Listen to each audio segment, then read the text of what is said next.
If you ever started a cut and then fell off 3 weeks in, if you're stuck in a yo-yo diet cycle, or if you've just never been able to get lean, this video is for you. And I've been there. I spent years failing diet after diet until I finally learned how to execute a proper fat loss phase and reach, honestly, whatever level of body fat I was after. So in this video, I'm going to give you a foolproof system.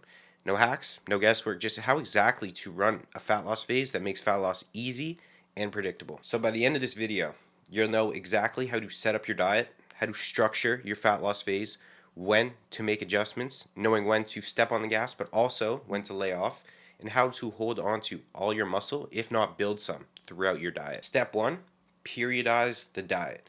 Now, this is where most people can go completely wrong. They pick one deficit size, then they just ride that until they burn out. You often hear the same exact advice. Just 500 calorie deficit a day, start doing some cardio, cut your carbs, and you're good to go. Now, while that may work for some, because it does come down to energy balance, there is a far more efficient and effective way to structure your fat loss phase for far better results. Not to mention, when we periodize our diet, we increase our chances of preserving muscle, help manage metabolic adaptations that will occur as you diet, and the psychological strain as well, which is equally important. So I want you to think of dividing your diet into phases. And you can honestly visually plot this down, which is something I do with all my clients. We set up a timeline so you know every single week what the goal is, what we're looking to achieve, and where we need to be to achieve the desired look. So phase one, this is going to be the first 4 to 6 weeks of your diet. You're carrying the most body fat and you are the freshest. You have no diet fatigue built up, so we can capitalize on that and take off a chunk of fat very quickly at the beginning of a diet with no detriment to training performance, which is our number one indicator of muscle retention. So to do this, we want to run a slightly more aggressive deficit from the outset, around 20 to 25% below maintenance, and we want to look for a rate of loss around 1 to 1.5% of your body weight per week. So to do that, simply weigh yourself every day. Don't make the mistake of relying on 1 to 2 weigh-ins per week, because then you're essentially back to guessing. Then compare the weekly average. Now, after that first 4 to 6 weeks, depending on your timeline, if you don't have a pressing date you want to be lean for, let's say you don't have a vacation or some type of event, then I'd take that foot off the gas and implement a diet break, which we'll get to. So then we get to phase two. You just lost a bunch of fat in that first 4 to 6 weeks. Now we want to transition to a more moderate deficit to preserve training performance as well as muscle mass as fatigue builds up. So we're now looking for a rate of loss around 0.5 to 1% of your body weight every single week. And the leaner you get, the slower, more conservative you want to be. So you don't want to lose muscle right before your end goal, or run the risk of running yourself into the ground fatigue-wise and end up with no energy, crashed hormones. Been there, done that. Not a fun place to be, and then you got to spend months climbing out of that hole, making little to no progress. So let's just avoid that entirely by periodizing our diet. Now we'll get into the actual intricacies of how to set this up practically. So right after this video, you can go ahead and get after it. Step two, setting up our deficit. So now that we've laid out the phases and our overarching timeline, let's get pretty practical and actually build this out. So first, we find your maintenance calories. A good place to start is body weight times 15, or you can click the first link in the description and get your nutrition done for you completely free. Then you want to track your body weight daily for 14 days and take the average of week 1 and the average of week 2 and see if your weight's maintained. If it has, that's your maintenance. Now from there, we adjust calories. So in that first phase, we're going to take about 20 to 25% off your maintenance calories. So let's say you maintain on 2,700 calories. That puts you around 2,000 to 2,150 calories per day. Now macros wise, very important. Protein comes first, set at 1 to 1.2 grams per pound of body weight. Then we set our fats at 0.3 grams per pound, enough to cover essential fatty acid needs and hormone health. But beyond that, fats don't really provide any additional benefit for body composition, and we'd rather allocate those calories to carbs, since carbs are what will fuel training, drive performance, and help you actually hold on to muscle in a deficit. So protein and fats are set. We fill the rest with carbs, ideally placing most of them in your pre, intra, and post workout meals to keep gym performance nice and high.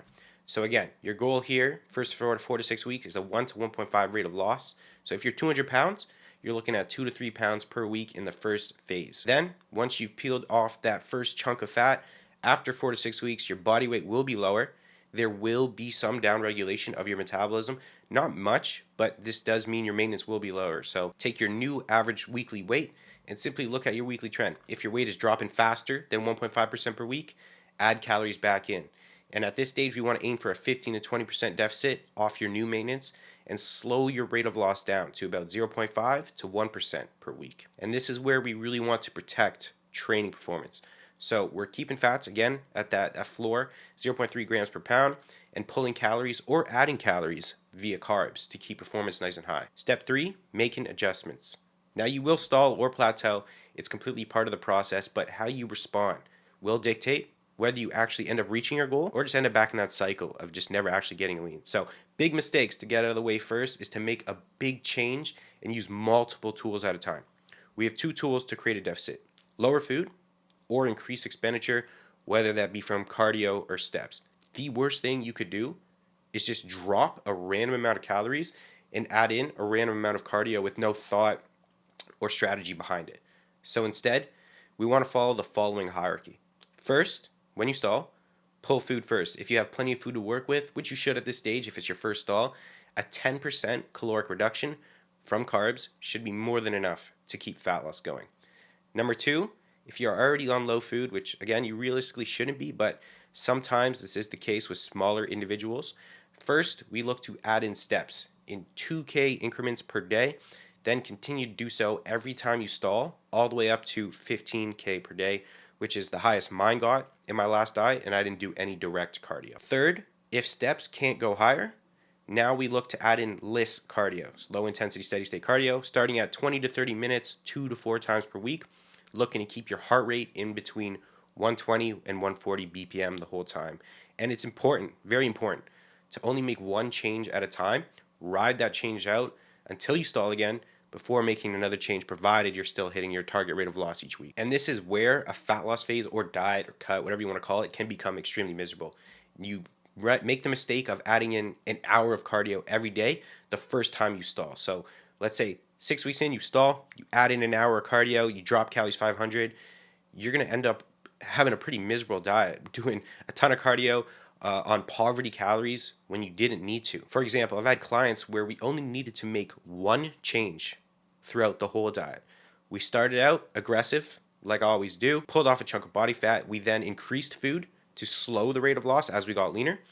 Then we stalled once, increased their step count, and we didn't have to make another change for the remainder of the fat loss phase. Now, that won't be the case for everyone. Some people are far more adaptive, but it does go to show what can be possible when you approach your fat loss adjustments strategically. Step 4, refeeds and diet breaks. Now, as fatigue starts to accumulate and your metabolism starts to downregulate, we can utilize diet breaks or refeeds or both when we stall instead of further increasing the deficit.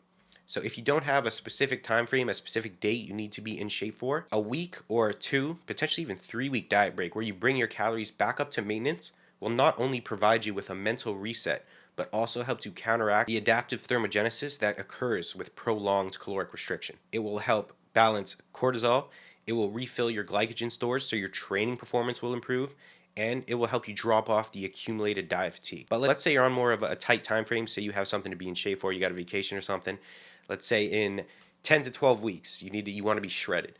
Then, instead of a diet break, I look to add in a 2-day refeed. Again, bringing calories back up to maintenance via carbs. So a great way to utilize diet breaks or refeeds is when we stall and fatigue is high. So you're noticing lower energy. Maybe training performance starts to dip. Now would be the time to take your foot off the gas, not to make a change to increase the deficit like increasing steps or lowering foods, but instead to remove ourselves from a deficit entirely. Now, a super simple, practical way I like setting things up, and this is super simple. So if you don't have a coach assessing your feedback week to week, you can follow this sort of structure. So back to periodizing our diet. Remember, phase 1, we go aggressive for that first 4 to 6 weeks when we have more body fat because it allows us to do so. We pull off a chunk of body fat. Now we can implement a 2-week diet break, potentially up to 4 weeks to get super fresh. So then when we enter back into that deficit, we are in the best position to do so. That's one way to incorporate diet breaks, but even though we can use diet breaks as a way to progress through a stall, I sometimes like to implement periodic refeeds as well, say every 7 to 10 days or simply based off how the individual is responding. And this will allow us to preemptively counteract some of the negative effects we get from prolonged caloric restriction, one being thyroid downregulation, the conversion of T4 to the active thyroid hormone T3, which is also super important as you diet. So just to summarize, refeeds are 1 to 2 days, maybe even 3 days at maintenance, where we're increasing our intake through carbs to refill glycogen stores, drop off cortisol, and it also gives you a little bit of a mental reset as well. And oftentimes I'll notice you'll give someone a 2 back-to-back day refeed, and then their weight will drop 2-3 pounds. And that is just the stress and accumulated fatigue, inflammation as well, just getting washed off. Then we have diet breaks, which can be 5 to 7 days at maintenance, again, increasing food via carbs, or they can be longer. And they can be thrown in every 6 to 8 weeks, and they're great if fatigue is getting high or if progress is slowed and has been slowing down for a few weeks. Say you're just hitting stall after stall, that would be a good time to implement a diet break. Also, if you see training performance is declining, it's a good indicator that one is needed as well. Step 5, tracking data. The last step to running a successful fat loss phase is tracking the right data so you can make the right and smart adjustments, not emotional based ones, which is usually the case. And this is where most people go wrong. So you want to track both objective and subjective feedback every single week. Now, objective feedback wise, you want to track your training performance. This is a non-negotiable. This is your number one data point that literally black and white tells you if you're holding on to your muscle. If your lifts are staying the same or if you're progressing, you're doing a great job. Then, like we spoke about, your weight on a daily basis, so you're able to use that weekly average to smooth out fluctuations. If you're relying on 1 to 2 weigh-ins per week, your adjustments will be completely off. Next, your steps, so you know if your NEAT, your non-exercise activity thermogenesis, is dropping subconsciously, which it will. If you're not tracking this, you notice your steps will go down subconsciously. Your body will try to kind of pull you down, make you move less. So it's very important you track your steps and you have a step goal. You want to track your sleep and sleep quality because poor sleep will tank recovery and potentially skew your way in the following day if you had a really poor night's sleep. Then what most people miss into the subjective feedback. So your hunger, your mood, your energy, your stress levels, your motivation to train, your overall fatigue. Because let's say you hit a weight loss stall. If your training numbers are steady, if you're sleeping well, if your steps are on point, if you feel good, okay, perfect. It's time to make a small strategic adjustment. Either pull 10% calories from carbs or add in 2,000 steps per day or add in cardio if you're at that point. But if your weight stalls and you just feel wrecked, you're in the bin, you're completely checked out, your sleep is poor, you're irritable, gym performance is trending down, this is not the time to increase the deficit and push harder. That's when you implement a diet break or refeed. You bring calories back up to maintenance. Again, through carbs, you refill your glycogen stores, you help with that cortisol drop off, you restore performance before resuming back into your deficit. This is also why tracking stress matters. If you had a brutal week at work, let's say it was mad hectic, you and your boss aren't jiving, your weight might increase from water retention and potentially mask fat loss. And you wouldn't want to increase the deficit here because you're still in one. Your progress this week was just skewed by stress. So by looking at the whole picture, your training data, your steps, your stress, alongside the scale and progress pics, you avoid making unnecessary adjustments that often just backfire. And this is how you kind of remove all the guesswork from your fat loss phase and quite literally guarantee to reach your goal while preserving all your muscle and make fat loss predictable instead of just fingers crossed and let's hope for the best. So this is the exact process I wish I had years ago. So you don't have to waste all that time like I did. Get your plan set up, execute it, and I promise you getting lean has never been this simple. I hope this helped. For your nutrition done completely for you, free training plans and 30 days of transformation advice, you can click the first link in the description. If you want my help achieving your goals, you can inquire for one-to-one coaching down below as well. You'll also see my podcast down there. And I will see you in the next one. Peace.